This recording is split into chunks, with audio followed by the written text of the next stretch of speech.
আজকের সমাজের টেনশন, দুশ্চিন্তা, হতাশা এই শব্দগুলো যেন আমাদের জীবনের অবিচ্ছেদ্য অংশ হয়ে গেছে। চাকরি নেই, রেজাল্ট খারাপ, পরিবারে অশান্তি, রোগ ব্যাধি, সম্পর্কের টানাপোড়েন সব কিছু যেন আমাদের হৃদয়ে বিষ ঢেলে দেয়। মনে হয় সব পথ বন্ধ, আর কোনো আশার আলো নেই। কিন্তু ভাই ও বোনেরা, আসুন আজ আমরা দেখার চেষ্টা করি ইসলাম আমাদের কি শিখিয়েছে এই হতাশার সময়ে কিভাবে নিজেকে সামলাতে হবে, কিভাবে আল্লাহর উপর ভরসা রাখতে হবে। হতাশা হারাম, আল্লাহর দয়া থেকে নিরাশ হওয়া গুনাহ। আল্লাহ তায়ালা পবিত্র কুরআনে ইরশাদ করেন, আর তোমরা আল্লাহর রহমত থেকে নিরাশ হও না। নিশ্চয়ই আল্লাহর রহমত থেকে কেবল কাফেররাই নিরাশ হয়। সূরা ইউসুফ। এই আয়াতটি আমাদের স্পষ্টভাবে বলে দেয়, হতাশা মুসলমানের জন্য নয়। আল্লাহর দয়া সীমাহীন। তুমি যত বড় গুনাহগার হও না কেন, আল্লাহ চাইলে এক মুহূর্তেই মাফ করে দিতে পারেন। যে আমলগুলো করলে দুশ্চিন্তা কমে যায়। নিয়মিত নামাজ পড়া। আল্লাহ বলেন, নিশ্চয়ই নামাজ মুমিনদের জন্য নির্ধারিত সময়ে ফরজ করা হয়েছে। সূরা নিসা। নামাজ আমাদের মনকে শান্ত করে, অন্তরকে প্রশান্ত করে। প্রিয় নবী সাল্লাল্লাহু আলাইহি ওয়াসাল্লাম দুশ্চিন্তায় পড়লে নামাজে দাঁড়িয়ে যেতেন।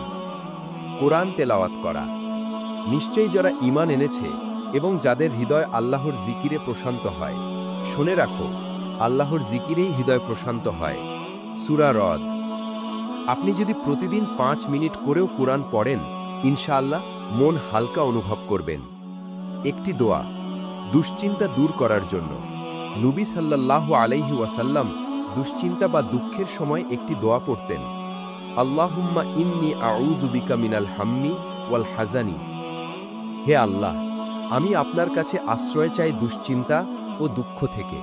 প্রতিদিন সকালে এই দোয়াটি পড়ার অভ্যেস করুন।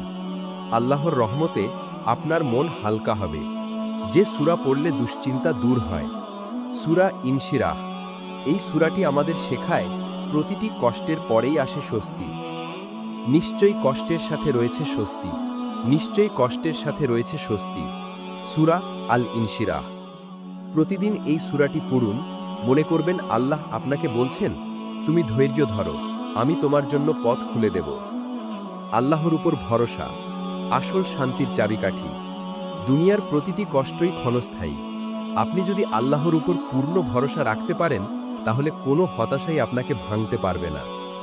আল্লাহ বলেন, যে ব্যক্তি আল্লাহর উপর ভরসা করে, আল্লাহ তার জন্য যথেষ্ট। সূরা তালাক। প্রিয় ভাই ও বোনেরা, হতাশা শয়তানের একটি অস্ত্র। সে চায় আমরা আল্লাহর দয়া থেকে নিরাশ হই, যেন আল্লাহর সাথে সম্পর্ক দুর্বল হয়ে যায়।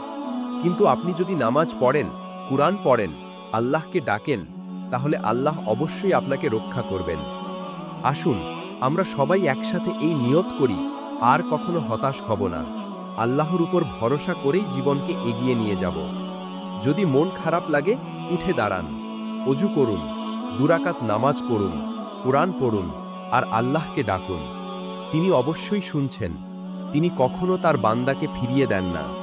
আল্লাহ আমাদের সকলকে হতাশা ও দুশ্চিন্তা থেকে মুক্তি দান করুন। আমিন।